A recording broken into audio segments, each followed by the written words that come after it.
your school sports, events, and meetings. You can watch Exeter TV online at exeternh.tv, Apple TV, and on Roku. Find us on social media for extra content.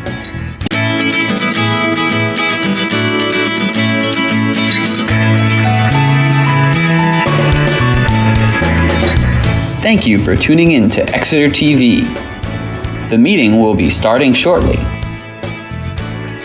While we wait, let's learn more about Exeter TV.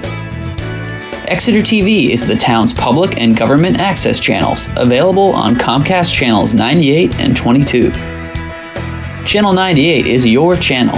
If you have an idea for a program, want to host your own talk show, or submit a film, we're here to get your content on television. On Channel 22, we bring you live and replay coverage of government meetings and other town updates.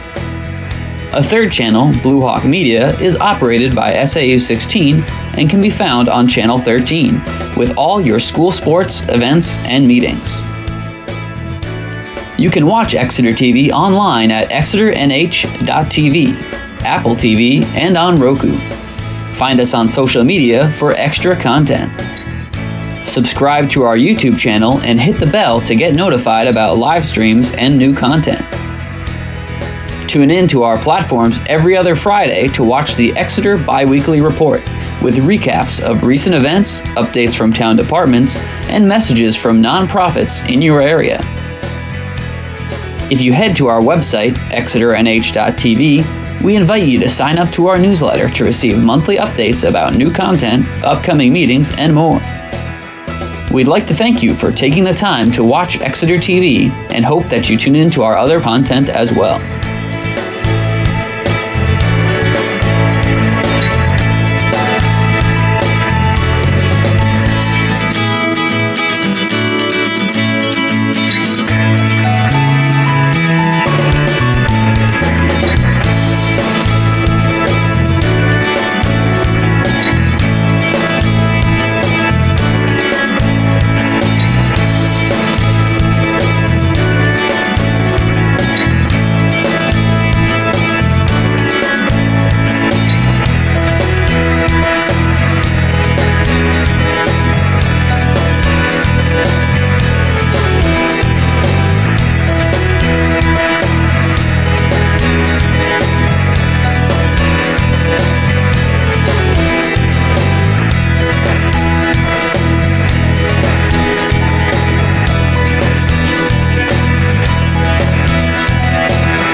Chatting about important things.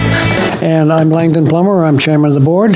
And I'd like to introduce the board. I have them introduce themselves, starting with Gwen, please. Gwen English. Nancy Belanger, Select Board Representative. The clerk. Oh, Pete Cameron. Clerk. Dan Chartrand, alternate. Jen Martell. And I won't appoint Dan because we have no business to conduct this evening. I'm just here to get educated. Good. Should we all hold our breath? Yeah, you might. First item on the agenda are the minutes of January 26. I did not print them out, and I didn't know that whether anybody did that to have their copies or not. So Shoot. I would suggest we just move on and take care of that next time we meet. Okay. Do you need a You want a motion to table? You sure? No, we're nothing to table. All right. Just, yeah, it's okay. I found out last night that after so many days that the draft become official minutes. So at any rate, there being no public hearing scheduled, the board will conduct a work session on land use regulations, and we've been talking about that a little bit, and I can see on the screen that our planning department and Dave Sharples is ready to begin with us on our own educational program that he's designed for us so we will know more about land use. And this is all started partly by the young lady that asked when we had our public meeting about the proposed zoning. She asked, what is zoning? So if people will follow this series, then they'll learn quite a lot. So thank you. Dave, the floor is yours. Thank you. And I've been thinking a lot about it since the last meeting, and I think tonight is what I'm looking for, not necessarily, I just want input, have a discussion about, it's great to see the amount of people here, because I'm afraid sometimes when applications aren't on the agenda, you might not get everyone to show up. So it would be important, if I'm going to spend time and invest some time in this and create it, then I, would ask people to, I'd want everyone involved, because at the end of the day, which we'll get into, you're the ones who are going to make the policy decisions. I can help you write the regulations to get there, but it's the planning board's responsibility to figure out what the policy decisions should be, and I'll go over those. So I started thinking about, how do I format this? How do we do it? I got all sorts of ideas, but I thought tonight was I'm going to kind of go through what my kind of thinking is and what I'm going to lay out. And then I want feedback and hear from you folks. What are you particularly interested in? What do you feel is, am I off base or something like that? So then when I get that and finish that, then I can sit there and plan something out for the next several months. I don't know how long it's going to take. I tried to work on a schedule, like you said, but it's tricky. I don't know how, I'd like to incorporate some hands-on stuff, some mapping, some GIS, kind of showing you. I've been doing a lot of math this week, coming up with a lot of examples and, math and data and so forth, and using visual aids and stuff like that. So I'd like to do that. I'd like to maybe do a walking tour of a couple of places. I'd like to kind of explain how Exeter is like it is, and how it's grown, and pre-zoning, pre-automobile, pre-zoning, industrial. That's kind of, and then what our ordinances do when zoning comes. How did it change? Because you can usually look at a town. I could look at a town of a parcel map, or parcel and road map of any town. Doesn't matter where, and I can tell you what happened before zoning, what happened after zoning, and what kind of zoning ordinances they have in place because of what you see on the map. So that's what I was thinking, maybe we can get there, we get somewhat there with the board members, and, you can kind of maybe understand land use regulations more than you do. I know you do this and you have some understanding. I just thought I might be able to impart, and learn from you. I'm a lifelong learner, so I need information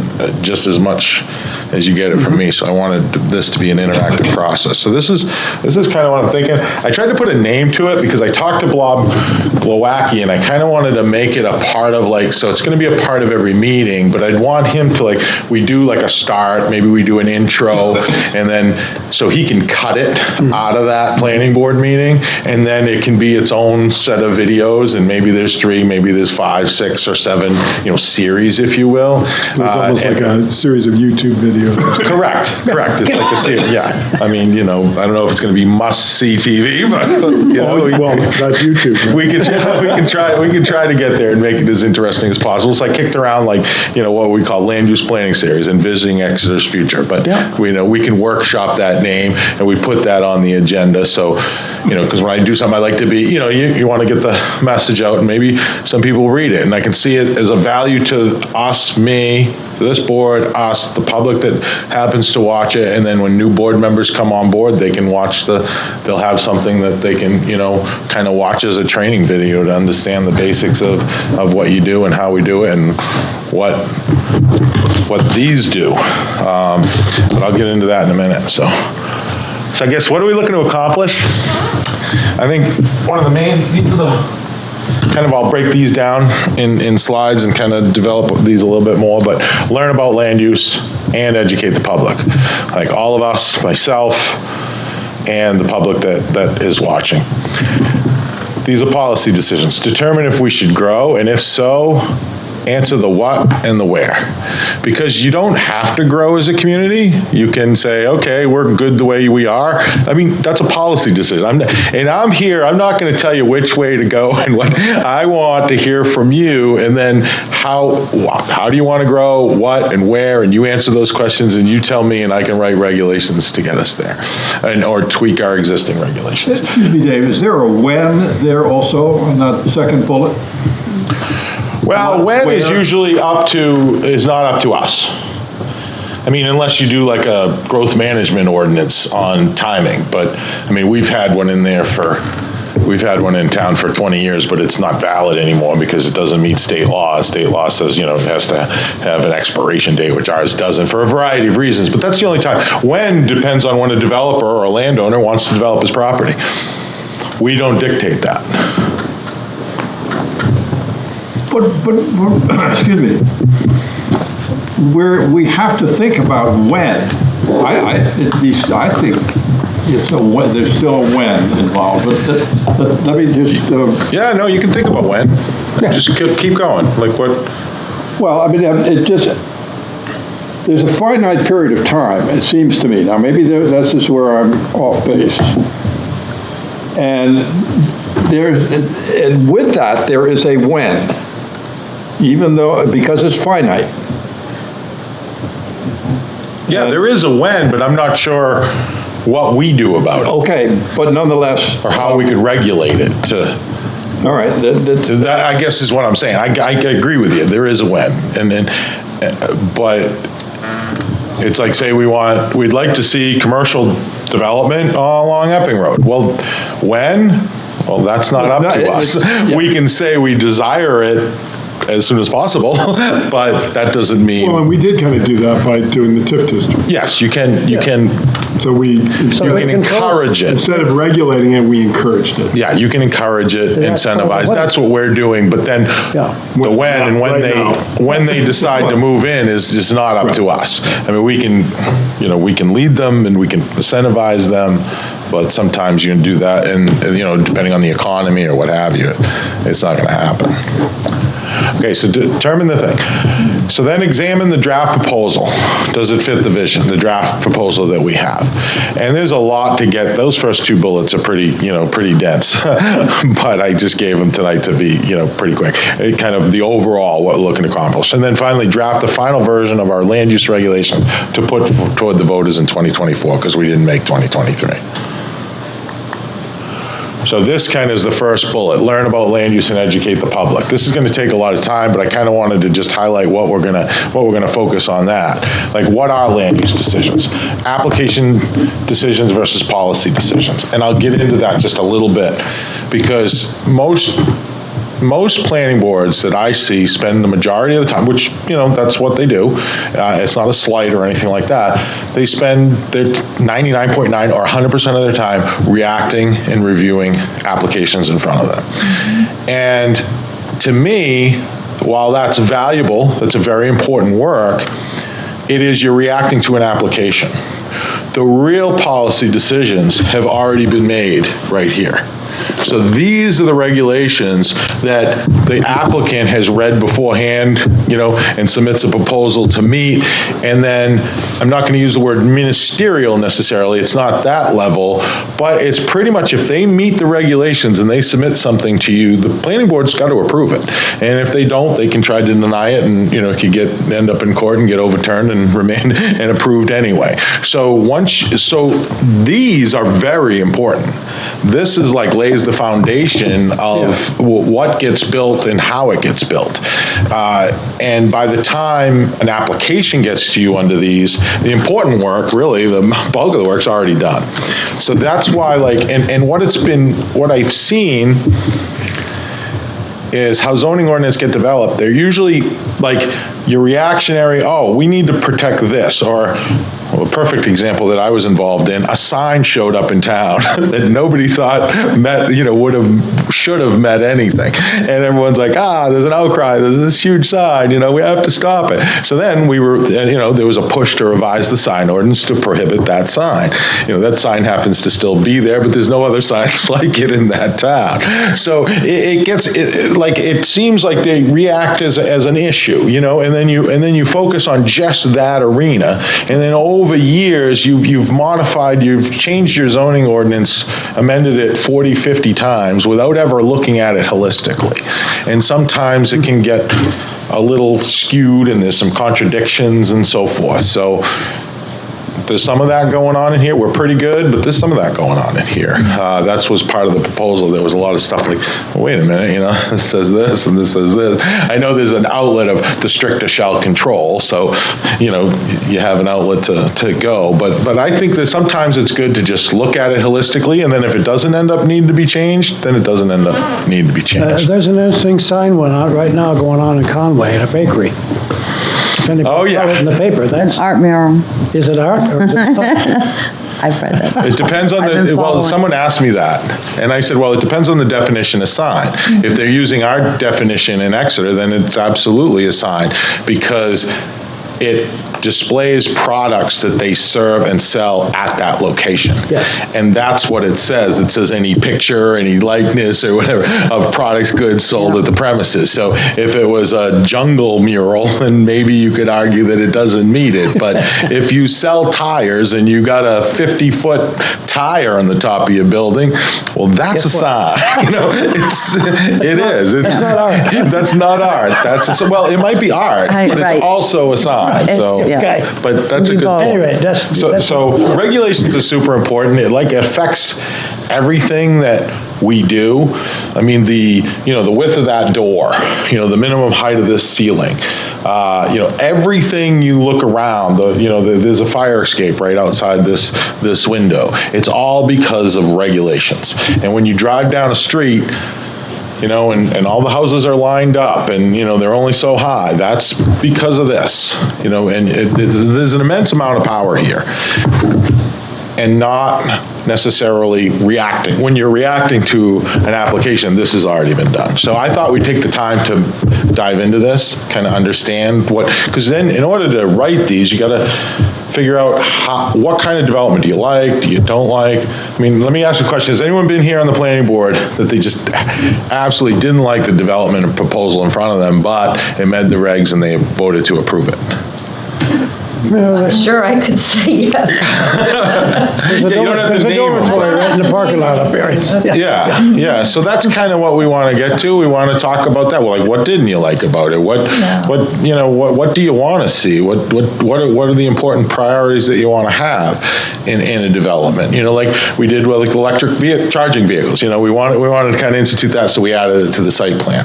But I'm thinking maybe this time we have the time to take a more holistic look from start to finish and kind of, hopefully get it in a good place. Not that it's going to, you say, we're done, I mean, then you got to implement it, see what happens, see how it works. But anyway, let me see, how do land use patterns impact the community? The financial, environmental, and social, it's kind of the three legs of sustainability. I'm pretty good at the financial and the environmental side. I can do a lot of math. I can tell you a lot of statistics about tax generation and what different land use patterns, attribute. And I'm going to use all Exeter examples. I mean, I will, for example, I was looking at, it's interesting, I was looking at, there's a couple of sites that house, a lot of units. And I'll show you these later, at some point, but they're not, I don't want to really get into it now, but a certain amount of units, right? So say there's 50 units and those generate enough taxes and the infrastructure needed to support it, like the length of the roadway, the length of the acreage, the impervious surface area that gets created for these 50 units. And then you look at a different land use pattern and there's 50 units and there's 40 times the impervious surface area for that same amount of 50 units. There's 8 miles of road instead of 1,000 feet of road. So there's different types of development that have different financial costs to them. And then environmental costs we get into that too. The social, I'll leave that, so I'm not an expert in that, and it's kind of squishy. Like it's not easy to put a dollar amount or a figure on it. Like some people say, it improves the fabric of a community, the social aspects of a community if you have a community center. Well, I agree with that, but then how do you measure that and so forth? So there are some social aspects, I put it up there, that will come out, but I am no expert on that. Then I said earlier, how is Exeter developed? Learn the development patterns of Exeter and how they came to be. And I got some cool maps. I mean, everyone knew the bird's eye. Everyone know, you ever seen bird's eye views? Yeah, you've seen those? They're Like historic ones? yeah, it's like usually they're 1870s, and these guys, girls, whatever, I don't know, went up in hot air balloons in the towns and cities and drew the town, and all the buildings, and I mean, they got very specific in trees and so forth, and I have one for Exeter in my office, so. The name of the residents of the homes? No, that's like a Sanborn, I think that might be a Sanborn map. No, we have, those are out there too. No, this is just, someone goes up in a balloon and draws the town. And usually it's like the downtown, and then they go out and they draw the whole town. It's really cool. So we'll get into that, because Exeter was pretty developed and back then. There was pretty significant downtown. But anyway, we'll learn about that. And then we'll talk about what land uses and or patterns do you like, don't like, why don't you like them? And then also, are there parts of our current regulations that you'd like to see improved? Anything you got confused about? Anything, that's tough to apply? Like, I read it, but I don't really know what it means. Maybe we want to clean those up. And then kind of get into the meat of what these are, like, and what they do. Like, what provisions in the zoning regs really kind of control what you see in the built environment. And big one is density, height. I mean, just think of height. Height is a very defining character of any place. If you go into the city, Boston, what do you notice? You notice, tall buildings. I mean, it's just a completely different feel than a place that has, 4 stories, maximum, or something like that, or 7. So, you go to like Revere Beach, where they kind of jumped up to, I think it was like 15, 20 stories all of a sudden. It was just a very different place. Then woof, became a very different character place, So height's a big part. Setbacks, that's huge. Frontage, how many, when you go along, how much frontage do you need for a piece of property? I mean, the wider the frontage, the more spread out the development. Whole different feel and character to it. We regulate, building coverage, stormwater, floodplains, traffic, waste disposal, water availability, protection of natural resources. That's a big one. Includes all sorts of things, buffers, shoreland, so forth, wildlife habitat. And you got signs, architecture. Not that we're going to get into all these, but this is just an example of what, of what the regulations collectively, architecture, lighting, roadway and parking lot design, landscaping, et cetera, et cetera. These all form together to end up what it looks like out there after it comes to you. Then someone reads this, comes to you with an application that meets it, and then it gets built. This is why it looks like it does. But that's subjective. What do you mean? Well, I'm thinking of the juxtaposition of something being subjective and objective. What is subjective, though? Most of us know that difference. I know the difference, but what are you talking about? Well, I'm trying to think in terms of taking those individual pieces there and trying to think about them. Is this an objective judgment with respect to them, or is the board going to have to make some subjective judgments? Both. I don't know that answer. Both. I think both. It's both. Yeah, absolutely is both. But we need to be careful. I think that we don't go too much into the subjective, because that's individual. In other words, what my... No, I get it. Okay, I just... Can't avoid it. Right. If we can, well, no, I wouldn't say we can avoid it, but you are going to be, I worked in a community that was extremely prescriptive. Because like for example, what's objective? 5 feet, 5 foot setback, side setback, right? 5 feet means the same thing to everybody in this room. It's 5 feet. You can measure it. It's not 5'1", it's not 4'10", it's 5 feet, right? Everyone can agree on that. 60% nitrogen removal efficiency for stormwater. 60%, it's 60%. There's a little vagaries in how you get there and how you prove it because it's not built yet, but you have to rely on studies and so forth from credible sources and sometimes not credible sources, so you have to really dig down in there. But 60%, that's a nuance, I don't want to get too far off. 60% is 60% to everyone. But then when you talk about landscaping, mature trees shall be, consistent throughout the site. Like that, I think that might be in our regs. What does that mean? That's subjective. If you want to prescribe 1 deciduous tree per 10 sparking spots, then that's not objective. So I hear what you're saying. I don't think you can completely eliminate the subjective because, particularly with architecture, because then you'd have to be so prescriptive. I mean, your architectural standards would be 3 inches, like no more than X amount of square feet of open space before a window. I worked in a community like that like it was extremely, percent glass had to be between 30 and 35% glass on the front surface. I mean, it was extremely prescriptive, but it was less subjective. So what are the pressing issues communities are facing today, particularly, Exeter too? Like, I want to hear from folks, what's important? And maybe we have some folks come in, because like housing seems to, has anyone heard talk about affordable housing lately, or workforce housing, or the ability for people to find, reasonable housing that makes somewhere around the, annual median income of the region? Yeah, everyone's nodding their head. So that could be one, but we want to talk about them and see what's important to Exeter. And then how do we do that? So I'm going to keep track of all this stuff and what's important to you guys. And okay, then those all become, the regulations. Yeah, I mean, one of the things that I heard pretty clearly at our public session where we gave them information and they gave us input, 2 different people talked about the RT district that's proposed in this. And I'd really like to drill in on that and why that's so important to this plan. Yep. Creating more density around our urban cores, creating more property value where there's already water and sewer.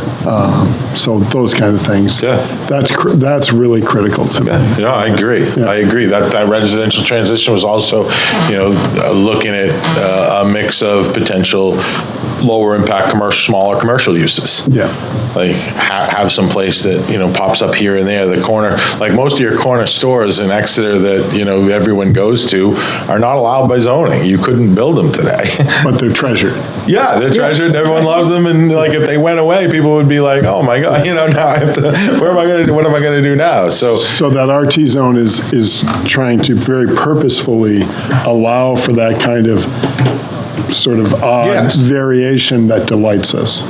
Yes, like let them, make them allowed, make them like, as a permitted use, not a prohibited use. Yeah. So like, because sometimes there's a tendency, unfortunately, beyond our control, there's a lot of things, site plan zoning can't do, is like those businesses go out and then someone wants to come in and put a, six unit condo there. I mean, that's kind of the way things are going, but, and we don't have, necessarily, some, but we can talk about that. Yeah. We'll figure it out. But then determine, as I said earlier, how we should grow.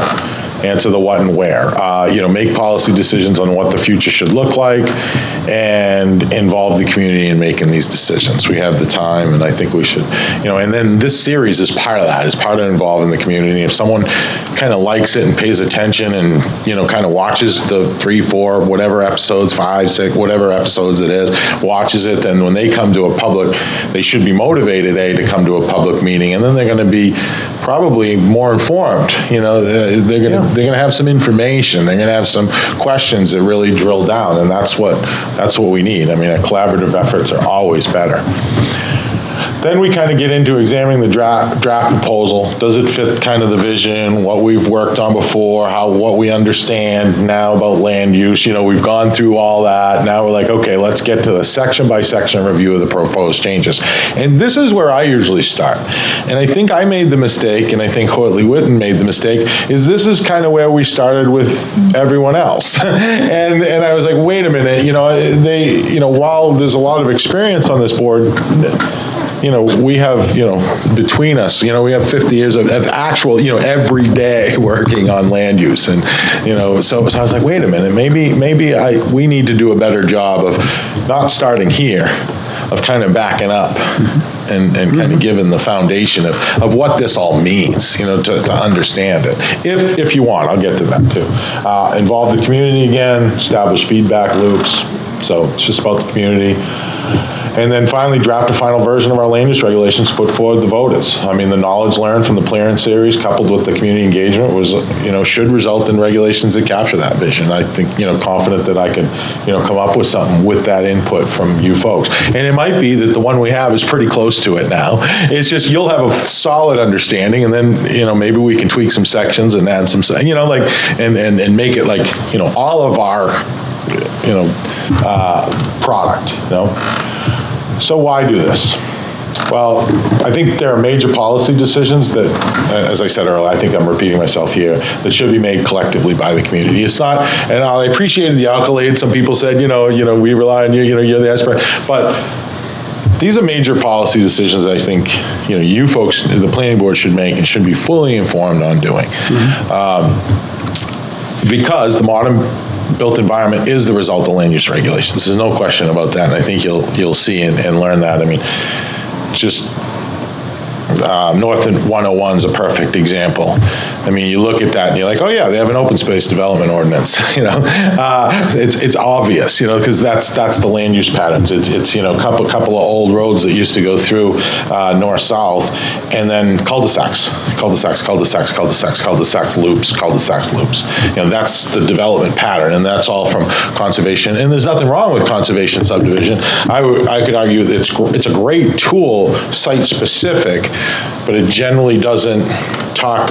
It gets into the environmental side of the specific site, but it generally doesn't look at the whole financial and environmental impact, and we'll go over that. And the social.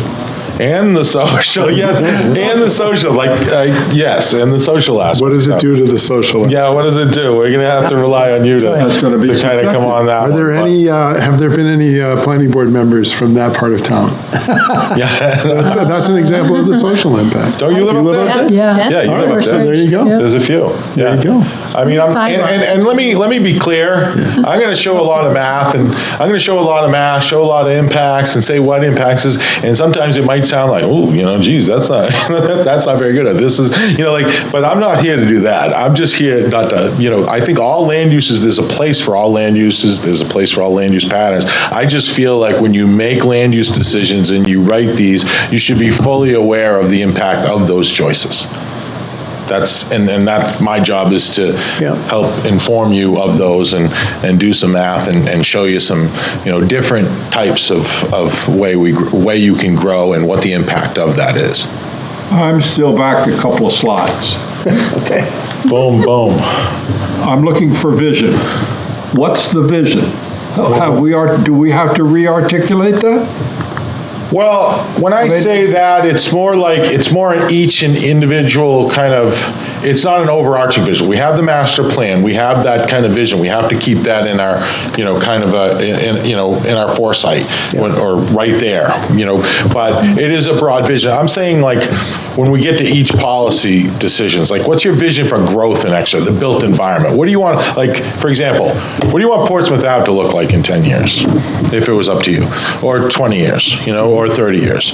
As a lot of those properties age out, commercial strip development isn't what it used to be, things will get redeveloped and changed. What do you want it to look like? What would you like to see? You know what I'm saying? That's kind of what I'm talking about, the vision. I'd like some of those parking lots not to be so large. Yeah. Well, but okay. Because they're empty. But exactly, yes. Is this a vision that's going to be, is that vision changeable? Yeah, this is. I think it has to be. We can change it once a year in the zoning ordinance. We can change it any time with our site plan and subregs with a public hearing.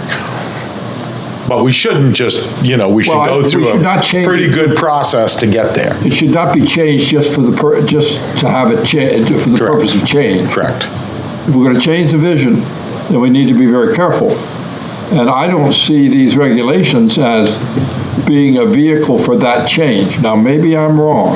Well, the absolutely. vision was set with a very vigorous, publicly informed master plan. Well, I understand that. Back in because 2017. I was somewhat involved in that. Yeah, but I mean, there's a real vision. I'm wondering whether we have a different vision. Should we have a different vision now?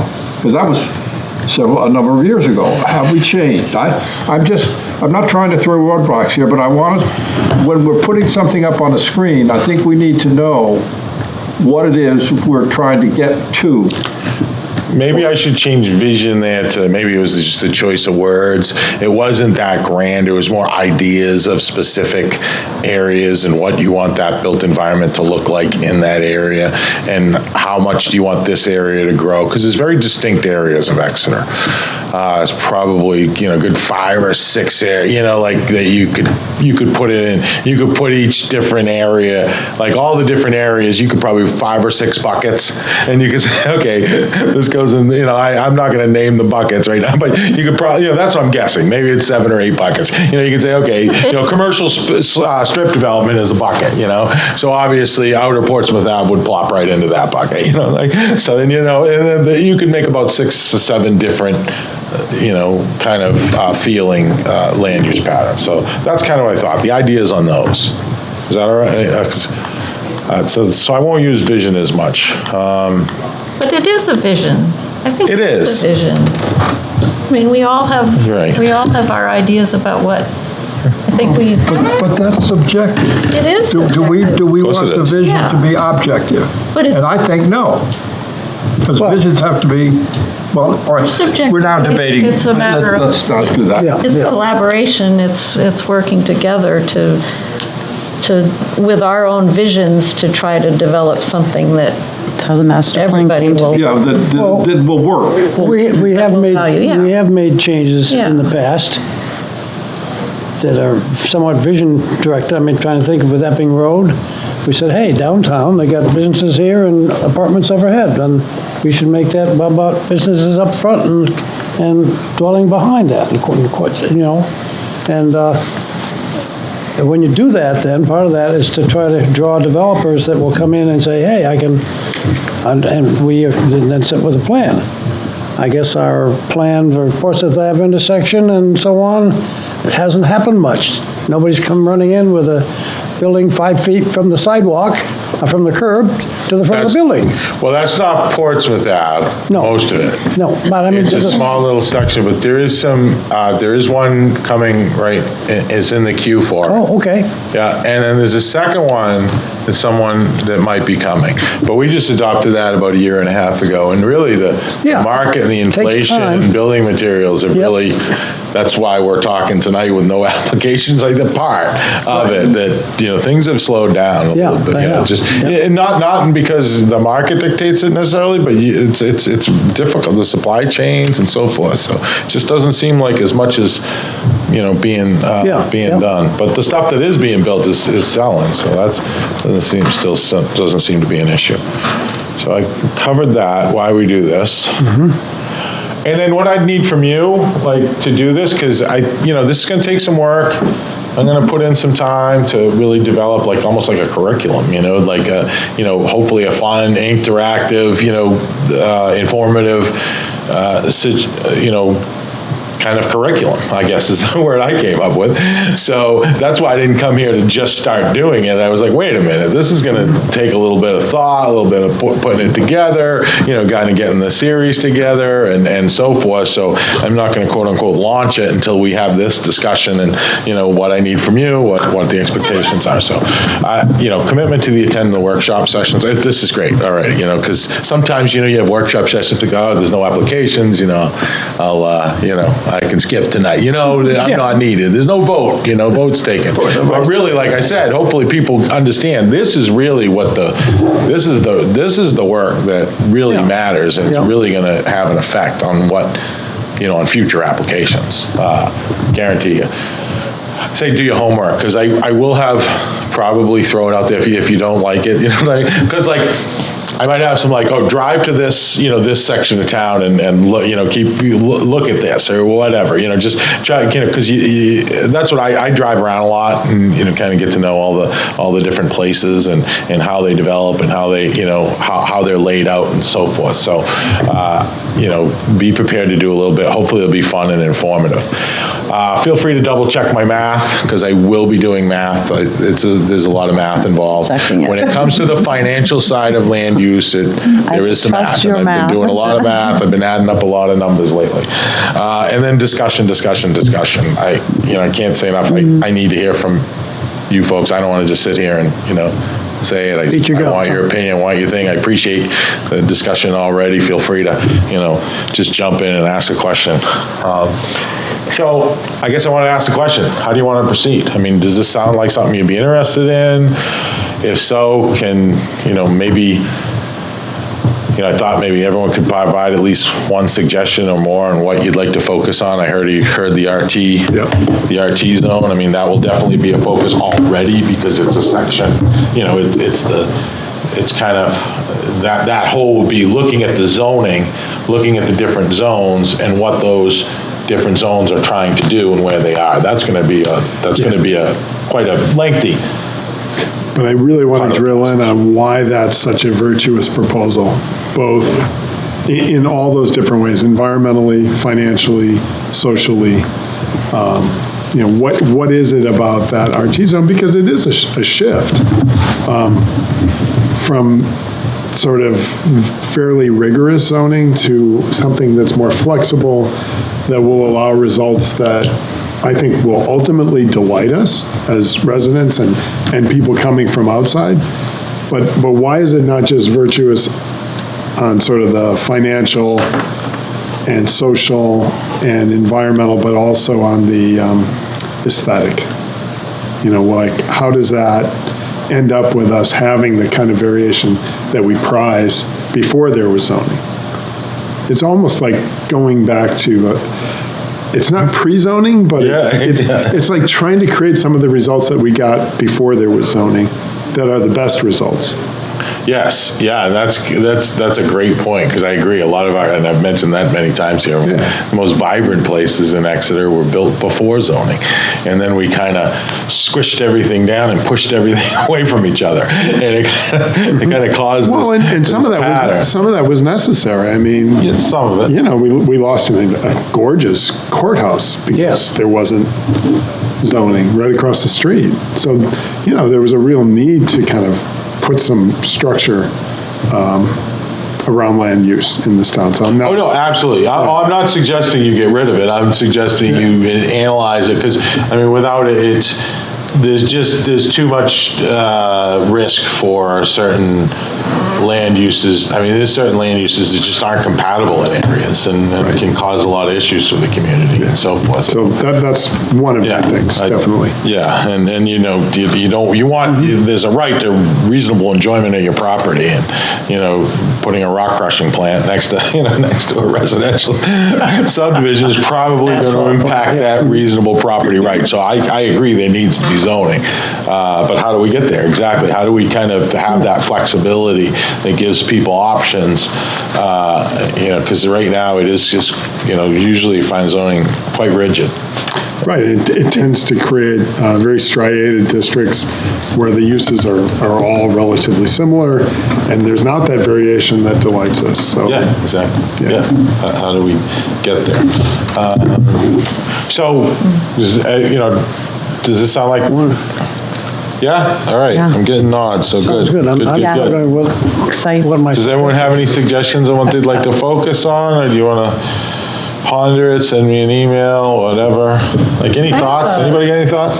I have a thought. Yeah. I don't know We need to if discuss something that a to little bit. focus on, but I mean, I feel like during the master plan, there was a lot of discussion about transportation, alternative forms of transportation, complete streets, pedestrian studies, intersection studies, and all that. And we've been moving forward with some of that. And I would like to know how, really think about how we can use zoning to help Exeter feel less like a car-oriented community. I mean, we live in New Hampshire, we all need cars, we all rely on our cars, but I feel like sometimes you come downtown and you don't feel safe as a pedestrian or as a driver even, to be honest, Yeah. because there's so many cars, the circulation patterns are bad, the sight lines are bad, the lighting is bad. It's just, there's a lot about it that I don't think is that good. And I don't, like, is there a way that we can use zoning to help maybe reduce the amount of cars in our downtown? From now? That's a great question. Is it possible a traffic pattern change could make a difference? Well, that doesn't change the number of cars, maybe. It doesn't, but it can on certain opens things up stretches if you. a little bit. Yeah, I mean, there's like requirements for parking and things like that, that maybe could be adjusted to reduce the amount of parking spaces right in the core, and then, or in not necessarily the downtown core, but in any areas that we want to be more pedestrian oriented. And then there's also a lot of regulations about where you can put parking, like in commercial areas. So I would love to, I would just really love to drill down to that, because, I mean, Exeter is really charming, and I think when we look at those bird's eyes, it's going to be like, wow, there's no cars in those. Right. No, that's a great point. I mean, I think parking is a little different than traffic, but I think they are connected in a sense, because I think it doesn't help right now that, I mean, I don't know how you're gonna do the volume of cars coming through. I mean, people coming through, they work there, they want to come here. I don't know how you reduce the volume of cars that are gonna come here through a land use regulation. But what you can do is you can make it feel safer for pedestrians. You can make it, you can try things to make it less congested, because right now, hopefully this will pass. It made it onto the warrant at the planning board's suggestion. It was a CIP item that I wrote up for pedestrian parking and traffic flow analysis for the downtown. And I think right now our situation is we don't enforce time parking. I sit out the window and look out, and there's cars that I know them. They sit there all day. They sit there 8 hours and 2 hours.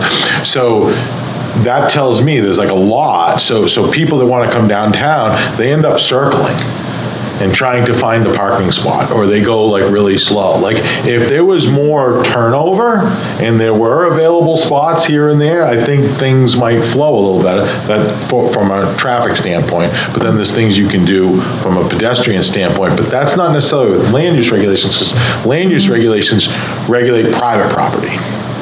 So you got to kind of, here we could, but we own it, so we own the right of way. So there's a lot of opportunity to do just that. So we can get into all of that. That's a great point. Anybody else have? I want to think some more. So we're basically not throwing the new version away. We're just kind of setting it aside and keeping it in the back of our minds for right now. Just stepping back and just going 3 paces back, and then getting to this point. Back to this point. Yeah, and it's just. And I applaud you for doing that. Yeah. I mean, I think a lot of us spoke, and it's not typical for people to say, okay, I really don't understand. I thought I did, but I don't. And a lot of us did that. And so I am really excited that we're kind of backing up a little bit and approaching it. Yeah, I know. The way we are. It's funny. It's like I kind of finally found love towns, but they're sometimes difficult when it comes to regulations, because you get one chance a year. And it's kind of like, you can't continually work on it, and when it's ready, you move it on, So it's like, we were kind of like, okay, we're pressed for time trying to get there. But then I realized, I'm like, wait a minute, this is a perfect opportunity. I'm glad I'm in the town right now, because we have a year, but how do we, how do we build like a crescendo, build up, and to get the full knowledge and the buy-in of the community by, next December. So we're just, we're having a January public hearing, but we're super not, so I'm glad to have this time, and I think, why not? Why waste it? Because I think it's perfect time. Do you see, Dave, looking at any of the other sections? You did point out that we're not doing anything with these parts. They need a little tinkering or editing, but. Yeah, I mean, when we go through the impacts of what, in order to understand the impacts of development, I think you have to understand the benefits of an undeveloped site. And that will be one of the first things. Like, what does an undeveloped site do for us? And it does numerous things for us. From cost, from a financial perspective, from an environmental perspective, from a food chain perspective, from a mineral and raw materials. But it has all sorts of benefits. So we'll go over that, and then we'll go over the impact and get to exactly where, exactly where we want to be. So these are next steps, research of who should be involved. I've already been starting to think about that, because I do think this is pretty unique. I'm not aware of anybody kind of doing a planning series with the planning board. Isn't that exciting? Huh? That's exciting. Yeah, it is. And it's like, this is, I don't think people, they react to plans, and I don't know if I would have been ready for this 5-10 years ago. I don't know if I understood it well enough. It took me about 25 years to get there, but I think I have a good solid grasp on how everything's kind of interconnected now, I still got a lot to learn, believe me, but, I think I'm in a good spot. So I think people I already talked to the Horsley-Witten group, they would love to be part of it. And it's not like just, they want to be part of it because they want to be part of it, not necessarily, so, and I was thinking, what other communications or, organizations or people could we, I think we should partner with? We should definitely reach out to organizations like the Exeter Area Chamber of Commerce. Try to get them to pull their Exeter members in, because they're an area chamber of commerce, so there's some non-Exeter businesses that are members, but they have lots of Exeter business, so they should promote this to those businesses. We should also reach out to large institutional stakeholders like the Academy, the hospital, Riverwoods, it would be great to have those folks that work in those organizations and live in those organizations, or in the case of Riverwoods, be a part of this. And I was also thinking organizations that could actually like New Hampshire Listens, that would play almost like a facilitator role, not just from the input side. Oh, that's a great idea. Like a facilitator role, and kind of, how do with new ideas to. How do you make something fun to learn? So, I don't know. And post-COVID, how do we generate that kind of community involvement that we had for the master plan? Exactly. It'd be wonderful to.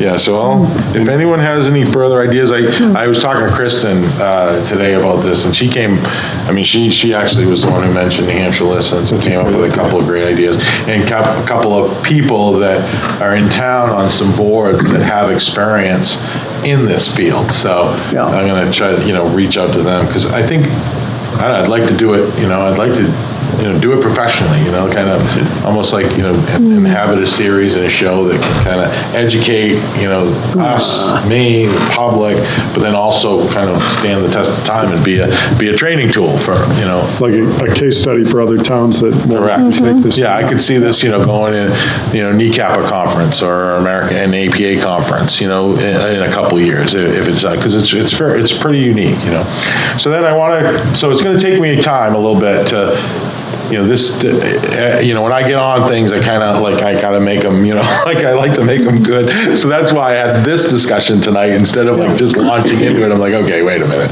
back up. I gotta figure out if everyone's on board with this, and then it's gonna take me a lot of work to figure it out, but I'll do it. Develop the curriculum for the meetings and the timeline that, was mentioned last. We can create various learning aids such as visual displays, hands-on work sessions, walking, driving tours, that kind of thing. Kind of formulate, in my head what all these things are to make it fun and interesting for everyone here. Because I don't want to sit here and, be a professor and lecture, 50 minutes every couple weeks. I don't want to do that. And then set a launch date, which I'm thinking, is probably going to be, it's probably, hopefully be like maybe in March, the second week of March. So about a month from now. Maybe right after town meeting is over. Be right after town meeting. Yeah, right after the vote. And I don't know how many meetings are going to be. I'll figure that out,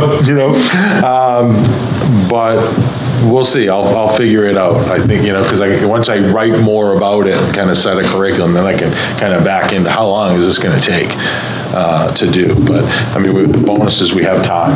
So I don't know if I had, that was it. So any discussion, I agree with Selectwoman Belanger. This is very exciting. I've been very excited about it too. He keeps coming up with these new inventive ways of doing things and approaches. It's incredible. This isn't the first one. We are very fortunate to have our town planner. Yeah, this is very motivating for me. I can tell. I like to learn too. Yeah. And then I need feedback and so forth. Yep. Every meeting I come to, someone says something, all of you have said things, and then, I put that away, file it away. So if I'm just left to my own devices, it's no good. So I need a good collaborative learning process, and I'm glad you're on board. So I'll get to work, and we'll go from there. So, would it be helpful to look at? You went to Tufts when you were trained to do this. Yep. Would it be helpful to kind of peruse their educational programs and see what they're offering right now, and see what ideas may have come to the forefront that we could talk about in any one of these meetings? Maybe there are some classes with a curriculum that would be helpful for us that are in talking about things that are emerging policies, emerging trends in planning and zoning. Oh yeah. Julian Argyman, I keep in touch with him.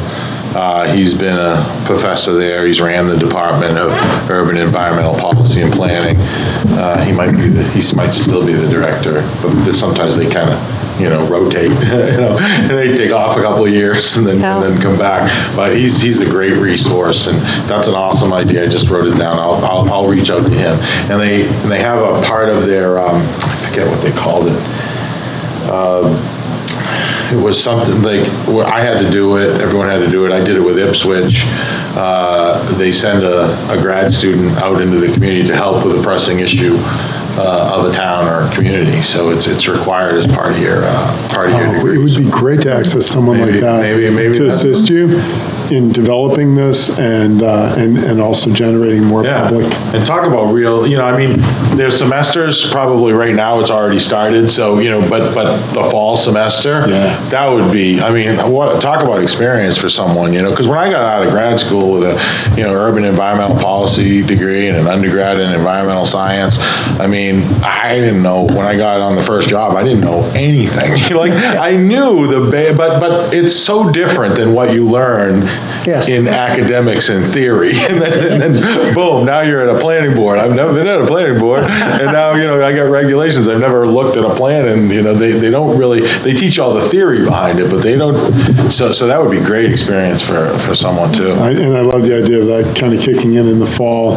as this starts to reach a peak and a crescendo towards December. Yeah, and then takes it right through to the... That's great. Plant some seeds over the summer, though. No, I'm going to get in touch with them like right away, so that's a great There could be idea. students that stay around for the summer and could intern during the summer even, you know. Any other great, keep talking. I'm like, I'm getting some good stuff. Your question in your first slide, your question about if we should grow what and where, that's a major, That is. that's a huge question to It is. present to us, and talk about subjective, but I mean, I think it kind of harkens back to the current master plan and what the citizens of our community feel about that, and I think we have to be really mindful of that, but boy, that's It is. my head is No, kind of. It is. I mean, for the, good or bad, depending on how you look at it. Exeter, there's not a ton of potential left. Understood. Like, so you're not going to get, this Arizona type, building boom where they, build 3,000 units, over a weekend. I mean, right. it just across the landscape. You're not going to get that. Right, I So understand there is, that. but it is. It is an important question because some people don't want to, and it also ties in that we'll talk about that I didn't really get into is what are our current capacities? Exactly. What's our natural resource capacity? Yes. What's our Water. transportation network capacity? What's our water capacity? water. What's our sewer capacity? Infrastructure. I have most of it. What's our school capacity? I have most of that information that I'll share with you. Closer? Okay. I'll get that information to share with you because I have most of that. I actually have how many students can fit into our existing school system at each of the grades without the need for any additional capital improvements.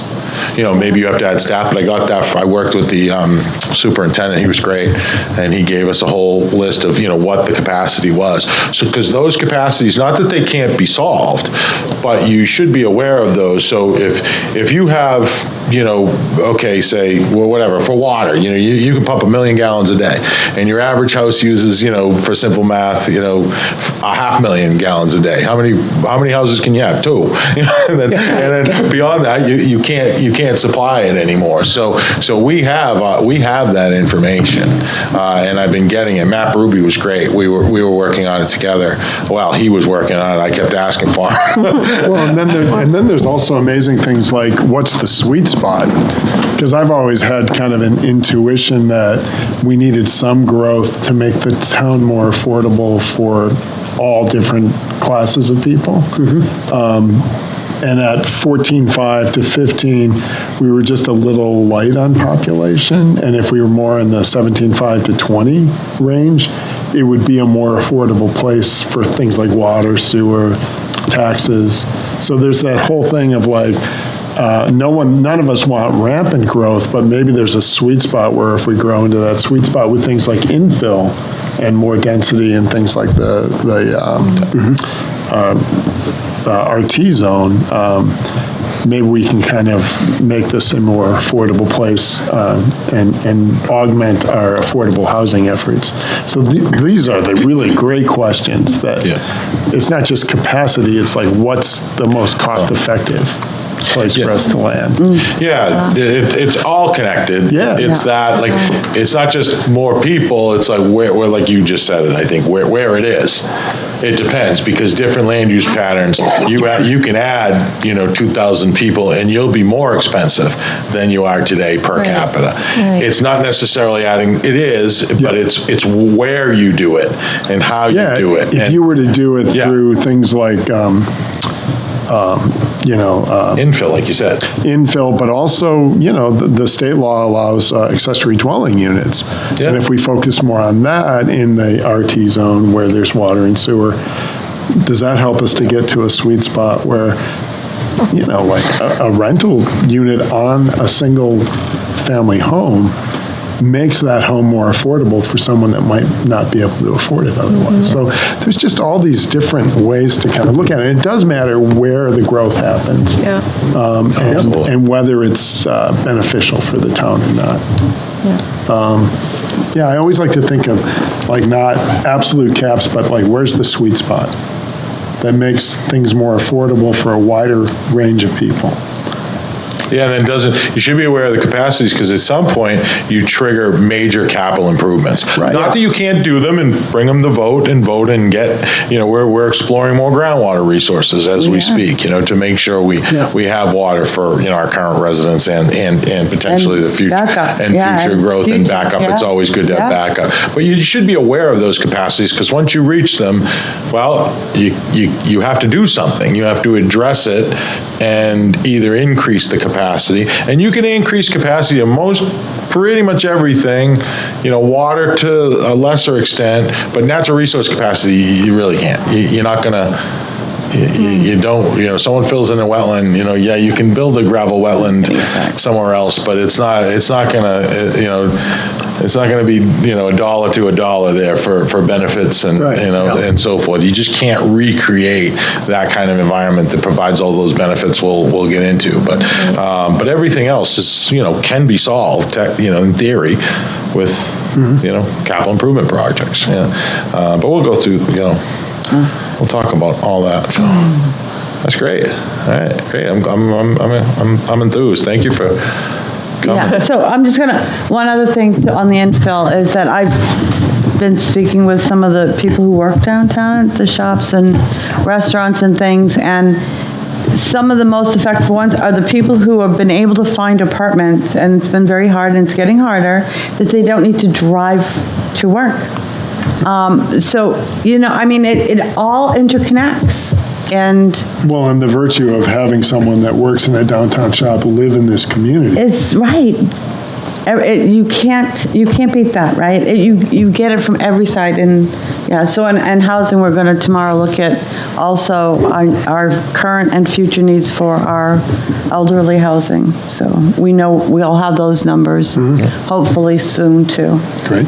Yeah, so I just thought of something, maybe an answer to your question, and I'll phrase it a little differently. Instead of like, okay, what can you do about the traffic now? Well, maybe I can't control how many cars come into the town of Exeter, but as you grow, you can minimize that by growing in a certain way close by, maybe some, like the MUND, that's basically what it aims to do. So, because a lot of people don't have a choice. If you want to go to the store, you have to get in your car. But if you have a choice, then some people take it. They will take it. They will walk. But some people live in places, a lot of people live in places that just... And I'm just old enough to remember you could walk 8 miles. You could walk 8 miles to When I grew up the nearest there, gas station, but you won't. People didn't have cars. You literally walked downtown to go to the butcher, to go to the grocery store, to clothing. And so I have that memory. Not that I think we'll ever get back to those days, but there are still elements of that we can bring back. Well, but if you do the infill and you get enough density downtown, you begin to maybe get to a sweet spot where maybe there is a food store downtown that people could walk to. That would be amazing. Or public transit becomes an option, because without density, you don't have it. You can't have it. We without do lack density. that. So, and I'm not proposing, I'm just saying, that it's part of the conversation. It becomes viable when there's enough people to. Well, we used to have trolleys go through town, right? Yeah. And those are, We did. Yes, I think we should be open to, we're talking about kind of working on this and preparing to put it on the ballot in, next year. I think we're undertaking a lot, and I think that's a good thing, but I almost think we should be open to maybe not having that deadline. We may need more time. Yeah, we might. I'm hopeful that I don't think we have a few extra months. Yeah. That's what I'm thinking. Yeah. But because if we did it, like I said before, depending on the applications, most planning boards meet once a month. You meet twice a month. You're very Always rare. have. It's very rare. You could say, okay, the second meeting of the month is workshop month, The first meeting of the month is applications. So many communities do that. That's what they do. They meet once a month, So I don't see, I see plenty, like say you start in March, April, May, June, July, August, September, December. 11 months. Yeah. I would, Numbers. You might, I know, I was laughing. He's so good at would math hope and to he's think. counting months on his fingers. Yeah, no. all right. I do the same thing. Yeah. Yeah, but yeah. 11 months, yeah, We'll but, see. hey, Just- you're just a right, you're thought. right. I went into, I just kind of like a time frame, you know? Yeah. I mean, that's kind of what the accomplishment is. Yeah. Well, in the end, the planning board has to decide whether to put it Exactly. to the voter. Right. Yeah, if we're not ready. That's true. anyway. You're not ready, you're not ready.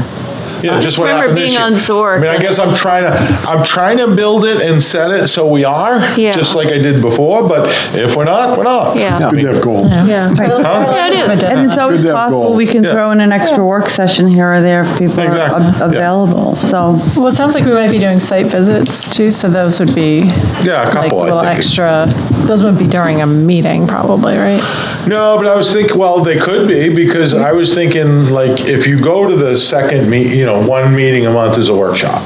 If you did that, just for, a finite amount of time, Yep. then particularly during the summer, it's still light out Light till, out, yeah. Yeah. at 9 o'clock. So I envision like, oh, maybe if you wanted to meet at 6:30, but I know a lot of people work and, so forth. And so, we could get a van and go out and, or whatever. Yeah, or- could or we walk use the from Parks here. and Rec vans for Yeah. that? Because it's time, so Yeah. we would already Sure. have that. There you go.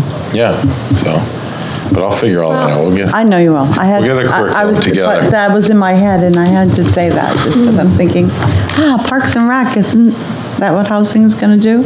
When we do our tour? But one of my deep concerns is, back to your comment, Gwen, is maybe that would be a way we might deal with half of this, kind of in steps of going through the town meeting process. Because this is a pretty big package to have approved. And so the deeper concern is the public knowledge, or the voters, the voting knowledge of the proposal. So the more we can include the public, which you have in the better. Of course, we have public meetings, but still, how can we entice people to come in? Because Well, we want like them- we want- any this good is- show, we do want the like any good discussion. show, we put a little teaser at the end, so, tune in next time to find out what the tallest building is in Exeter and Right. actually how tall it is. Yeah. Yeah, something like Stay that. tuned, I'm not gonna tell you right now. It's gotta be the So library. you see these guys scaling the building. I guess the Academy Library. It might be.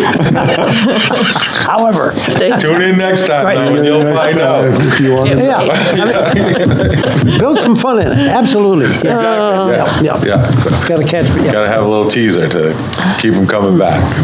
All right, Well, thank you this very is much. all good. Yeah. It's all good. Well, thank you, Dave, for that, all your effort in this.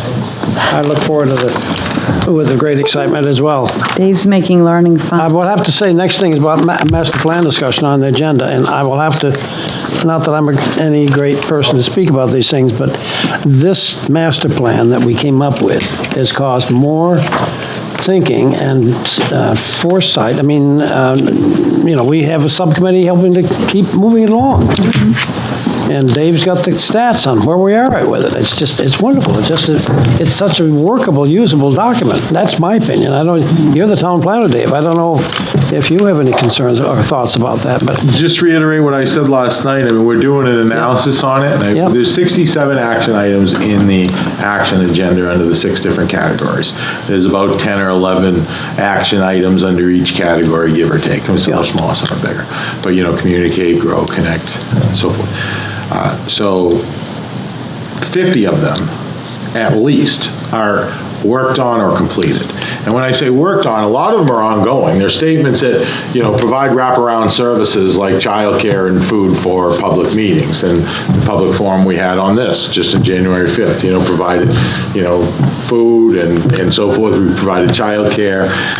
So we're providing those, but that doesn't I can't say it's been completed because it's ongoing, but, so 50, at least 50 out of the 67, and I know others have been worked on, but they're not under my purview, so I've asked for that information, so we could almost be running out. I mean, that's why, when I started doing that a few months ago, I threw the update to the master plan in the CIP.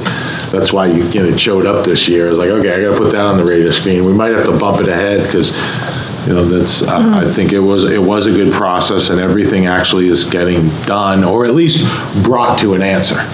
Yeah. The intersection improvement program, the public safety complex, the, our stormwater regs. I mean, the list goes on and on. What the Concom's done with their priorities about, conservation and so forth. The floodplain ordinance coming up. Pretty much most of the things that are in there. The Parks and Recreation Department has done a lot. So it's been a really good document. It hasn't sat on the shelf. So. Thanks to the the committed folks of Exeter that made that happen. Yeah. Any field modifications? Field modifications? No, none requested. No, it took me a second. Trying to remember what a field modification Someone was is. someone was talking about one, but they never submitted it, so Okay. I don't know where it's at. Bond or letter of credits? Nobody wants the money back? No, somebody did, but we haven't released it yet, so, there was we're waiting on as-built, so once we get those, I'll report it back, but we haven't released it yet. Mr. Chair, I have a question. Yes. Did any of our board here attend the all boards meeting last night? I was not able to go. I would love to hear about that. I was there, Gwen was there. And 3 of them. Yeah. Yes. Three right there. This side of the room. How did it go? Where were you, Pete? We're not going to tell you. I went over by vice chair. If you weren't there, you don't get to Excuse me, hear John about was there too. John was also with us. it. So we had 4? Yeah. Yes. I felt bad I couldn't go, but I had a prior commitment. But Somebody how was did it there, go? Exeter TV did record it. Oh, so there's Yeah. there's something that we Oh, it's can. all, yeah, it's all on. There's a YouTube video. Another one. Okay. We did talk at some length The about only time I want you to. the communication. How come Yeah. that was, we spent 15, more almost than 20 minutes that. talking about that, different ways that we can improve intercommunications, between communications, talking with our neighbors, children, and the storekeepers. I don't know. Any rate. Went 2 hours, probably maybe 5 minutes. And then we went through the riot act of when we can speak and not speak. And what we Yeah, can it's do all and in can't the- do. And went to have a vote. Which, it's good. I don't, some good conversations about that. It's very important to I'll check it out. keep us out of court, and I don't think we've had any problem with that, but you have to be aware of it anyway, so. And that's apparently is online even, I'd like to get more information about that. When it's available. Online training that Oh, yeah. a board member, 91. Yeah, that's something I talked to Nico about today. He and I just we're having a conversation about something else, and of course we kind of went into this, and, because one of that first chart, we're probably gonna try to take that as a select board and just reword some things and make it a little bit user-friendly. It's a good idea, it's just the wording in it. Yeah. And I guess I didn't realize that chairs and/or the volunteers were not on an email list for opportunities for training. I know from the Conservation Commission, because I'm a rep, Kristen's always sending out opportunities for that. So we do have to be better about that, because I think 91A specifically, every year I take 91A. Because of new laws, reiterating things, making sure we're doing things right, because, we get legally, we have to be very careful, and we have to make sure we're dotting our i's and crossing our t's. Yep. But there are other opportunities. I mean, New Hampshire Housing, I watch webinars almost every day, it seems lately, that I'm watching webinars on housing, whether it's in Massachusetts, or we never know where we're going to get our ideas, so we're trying to follow things across the country. But it's on conservation and how important our wetlands are, and we have a lot of learning opportunities. We just need people to take advantage of using them. Yeah.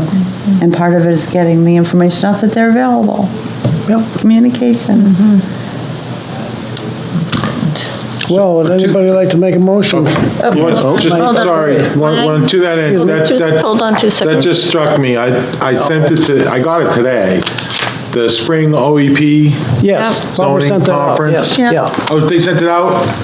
Okay, because I sent it to Barb and Kathy. Is it all Zoom again, or is it? It's all Zoom. When is it? I don't know, the spring Okay. day, you should have gotten an email, because yeah, if I I don't- had them send it out today, but. Usually I get it's- emails and sign up Yeah, and then it's I- virtual, so you don't have to, it used to be like go to Lincoln, go to Loon, Yeah. which is enjoyable for some, but Pete and I not used- practical Pete for and I others. like the old model, you know? Yeah, You talk I in don't, the car, and yeah. you talk with other people, and you see them, and, And you see friends that you may Right. have not seen for a while. But I think, I don't know if, Social aspect? that's not one that I usually go to. I went early on, a couple times, but, then it becomes, maybe redundant for me, so I kind of live it, so, it's got different tracks. It has a planning board. Did it used to have that? It had I don't remember seeing that. It has a planning board track, an I HCC haven't looked track, at it yet. as a zoning board track. So like whatever member you are, they kind of curtail it to that because they are very different. Yeah. I mean, the planning board is When very you sign different up than for the them, zoning board. you have Very to different. choose which one you Yeah, want you to be in pick the the different track. times. Exactly. You pick Yeah, which but track the you problem want. is I want to do them all, so it Okay, makes well. it difficult. But most I people try- that want the training are on one board or, maybe two. I know, but They're not like you on all of them. it's me. I'm not on all of them, but some of the zoning, You are on a lot of them. it's important to understand the zoning board ones, and so, yeah, it's just me. I like to learn Yeah, too. no, that's awesome, so. But they do have separate tracks. okay. Thank you. You got a motion? Motion, Yes, And it is, is it been seconded? second. We go home. we stand adjourned. Now, Thank you so much.